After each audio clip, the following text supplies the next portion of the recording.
Assalamualaikum warahmatullahi wabarakatuh. Kami dari kelompok 3 Data Mining ingin mempresentasikan hasil tugas besar kami yang berjudul Analisis Pengaruh Outlier Terhadap Prediksi Usia Balon, buat studi komparatif metode ITR dan Z-score. Di sini ada anggota kelompok kami, yaitu saya sendiri, yaitu Black Roldan, ada Arkan Haris Lim, Noval Haris Nurkhairullah, Rahmat Ali Nasda, Cici, Tito, dan Iki Raski. Nah, apa saja yang akan kita bahas? Pertama ada pendahuluan, rumusan masalah, kemudian tujuan tugas besar, metode yang dipilih, dataset, dan juga referensi. Pendahuluan, kenapa kita ambil masalah ini? Tugas besar ini membahas bagaimana data yang tidak normal atau outlier dapat memengaruhi akurasi model dalam prediksi usia balon. Outlier bisa muncul karena kesalahan input atau kejadian yang jarang terjadi, dan bisa membuat hasil prediksi jadi tidak akurat. Untuk itu, digunakan dua metode deteksi outlier, yaitu Z-score dan IQR, lalu dibandingkan efektivitasnya. Model yang digunakan pada penelitian ini adalah linear regression. Hasil model diuji sebelum dan sesudah data dibersihkan untuk melihat metode mana yang paling baik dalam meningkatkan akurasi prediksi. Rumusan masalah. Berdasarkan latar belakang yang dipaparkan, rumusan masalah dan penelitian tugas besar kami dapat dirumuskan sebagai berikut. Yang pertama, bagaimana pengaruh keberadaan outlier terhadap performa model dalam memprediksi usia balon. Yang kedua, bagaimana perubahan performa model prediksi usia balon sebelum dan sesudah dilakukan penghapusan outlier. Yang ketiga, metode deteksi outlier manakah yang lebih efektif antara IQR dan Z-score dalam meningkatkan akurasi model prediksi usia balon. Adapun tujuan dari tugas besar ini adalah untuk menganalisis bagaimana keberadaan outlier mempengaruhi performa model prediksi usia pada dataset balon.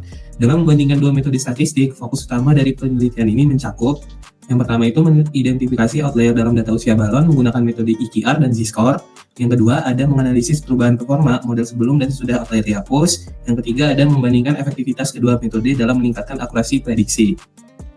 Nah, dataset yang kami gunakan itu bersumber dari UCI Machine Learning yang sering banget dipakai buat studi regresi untuk prediksi usia berdasarkan parameter biologis balon. Datasetnya tersendiri itu mengandung 4.177 entry dengan 9 atribut. 9 atributnya itu berupa sex, length diameter, height, wall weight, shaft weight, viscera weight, shell weight, dan rings. Nah, untuk target variabel prediksinya kita menggunakan rings yang akan ditambah 1,5 tahun untuk mendapatkan usianya. Untuk distribusi data sendiri memiliki variasi umur dengan nilai ring sekitar dari 1 hingga 29. Oke, berikut adalah workflow dari pengajian tugas besar ini. Yang pertama, kami melakukan identifikasi masalah. Lalu keduanya, mencari referensi studi literatur yang berkaitan dengan tugas besar ini. Kemudian melakukan pengumpulan dataset. Setelah itu, feature engineering, yaitu feature selection dan feature creation, lalu melakukan visualisasi awal atau eksplorasi datanya, lalu melakukan penerapan metodenya yaitu Z-score dan IQR, lalu mengevaluasi modelnya. Berikut adalah kedua metode yang kami pakai. Yang pertama adalah interquartile range atau yang disingkat IQR, yang merupakan pendekatan statistik deskriptif yang digunakan untuk mengukur penyebaran data berdasarkan selisih antara kuartil pertama atau Q1 dan kuartil ketiga Q3. Nilai IQR yang besar menunjukkan keragaman yang tinggi, dan metode ini juga efektif untuk mendeteksi outlier di luar batas bawah dan atas. IQR merepresentasikan tingkat penyebaran data dengan menyoroti nilai-nilai di sekitar median, sekaligus mengesampingkan pengaruh dari data yang ekstrim atau menyimpang. Berikut rumus atau perhitungan IQR. Selanjutnya ada metode Z-score, yaitu metode yang menggunakan dua ukuran statistik utama, yaitu rata-rata dan simpangan baku atau standar deviasi, untuk mengidentifikasi outlier atau nilai pencilan dalam sebuah dataset. Z-score bergantung pada mean dan standar deviasi yang sensitif terhadap outlier. Threshold atau batas yang umum digunakan pada metode ini adalah -3 hingga 3. Hal ini berarti bahwa nilai yang berada di bawah ataupun di atas batas merupakan outlier. Metode ini kurang efektif untuk data dengan ukuran sampel yang kecil karena standar deviasi dapat terpengaruh oleh observasi ekstrim. Di bawahnya adalah rumusnya. Selanjutnya ada hasil dan pembahasan dari dua perbandingan, yaitu perbandingan ukuran sampel dan juga perbandingan kinerja model. Pada ukuran sampel di sini terlihat IQR lebih agresif menghapus outlier dibanding Z-score. Dilihat dari data dihapusnya lebih banyak, yaitu 396. Selanjutnya pada perbandingan kinerja model, di sini IQR memberikan pengukuran RMSE sebesar 26,7% yang menunjukkan peningkatan akurasi prediksi, dan R2-nya relatif stabil. Sedangkan pada Z-score sendiri itu lebih kurang konsisten karena RMSE yang membaik tetapi R2-nya turun lebih banyak dibanding IQR. Selanjutnya di sini next ada visualisasi perbandingan dari RMSE sebelum dan sesudah penanganan outlier dari kedua metode tadi. Untuk pada diagram hijau adalah R2 score sebelum dan sesudah penanganan outlier. Dan yang merah adalah perbandingan jumlah sampel setelah penanganan outlier. Next, ada visualisasi menggunakan scatter plot. Di sini ada 3 scatter plot, di mana scatter plot biru menggambarkan penyebaran dataset sebelum diterapkan penanganan dari kedua metode. Sedangkan pada scatter plot hijau memvisualisasikan penyebaran setelah penanganan outlier menggunakan metode z-score. Dan scatter plot terakhir merah memvisualisasikan penyebaran setelah penanganan outlier menggunakan IQR yang terlihat lebih rapat dan teratur penyebarannya. Oke, selanjutnya kita masuk ke bagian implementasi kode. Jadi di bagian implementasi kode ini kita terdapat 9 sel yang telah kami buat dalam bentuk Jupyter Notebook. Jadi di sini yang pertama kita ada import library. Jadi di sini berisi paket-paket yang akan kita gunakan untuk mendukung proses training model nantinya.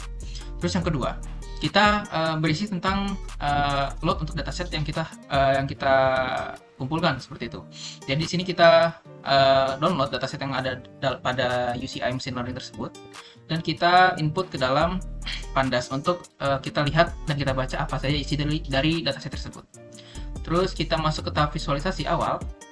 Jadi visualisasi awal ini kita gunakan untuk melihat distribusi awal dari dataset mentah pada dataset abalone tersebut. Kemudian di sini ada evaluasi model. Jadi ini merupakan fungsi yang kita gunakan nantinya untuk melatih model, baik sebelum ditangani outliernya maupun sesudah. Kemudian ada evaluasi model untuk lihat nilainya nanti yang dihasilkan oleh model. Dan yang keenam ini akan dilanjutkan oleh teman saya Raski. Oke, selanjutnya di nomor 6 ada deteksi dan hapus outlier. Pada tahap ini kita menerapkan 2 metode, yaitu metode z-score dan metode IQR. Oke, yang ketujuh ini ada hasil evaluasi model setelah penanganan outlier. Setelah membersihkan data dari outlier menggunakan kedua metode tersebut, perbandingan ukuran sampel yang ada yaitu dengan metode original ada 4177 jumlah sampel, z-score ada 3849 dan data dihapus 328.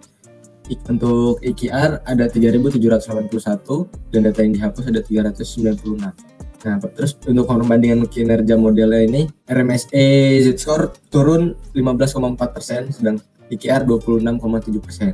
Oke. Yang nomor 8 ada visualisasi perbandingan antar fitur. Boleh dikasih lihat, Mat. Nah, ya, terus selanjutnya ada visualisasi menggunakan scatter plot yang seperti di presentasi tadi.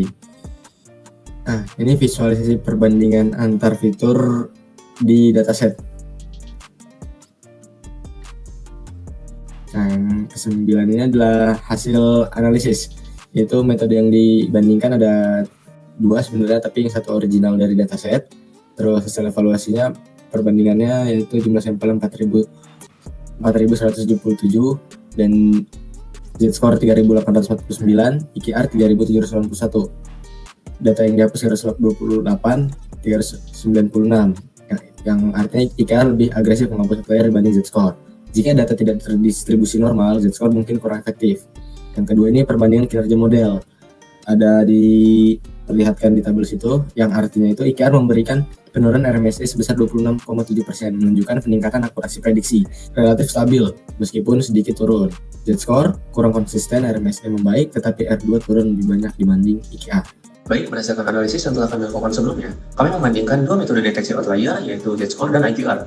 Dalam konteks prediksi usia abalone menggunakan regresi linear, terdapat beberapa poin penting yang dapat disimpulkan dari analisis kami. Pertama, metode IQR lebih efektif dalam meningkatkan akurasi model dibandingkan z-score maupun data asli original.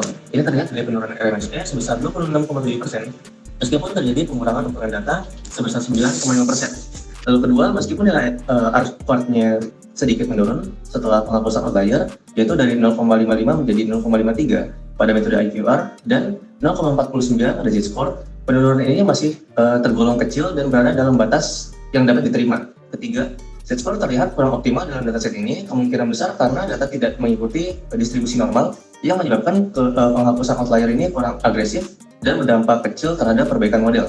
Maka dari itu, kami merekomendasikan penggunaan IQR sebagai metode deteksi dan penanganan outlier dalam kasus prediksi usia abalone, terutama ketika distribusi data tidak normal dan keberadaan outlier terbukti mengganggu performa model regresi.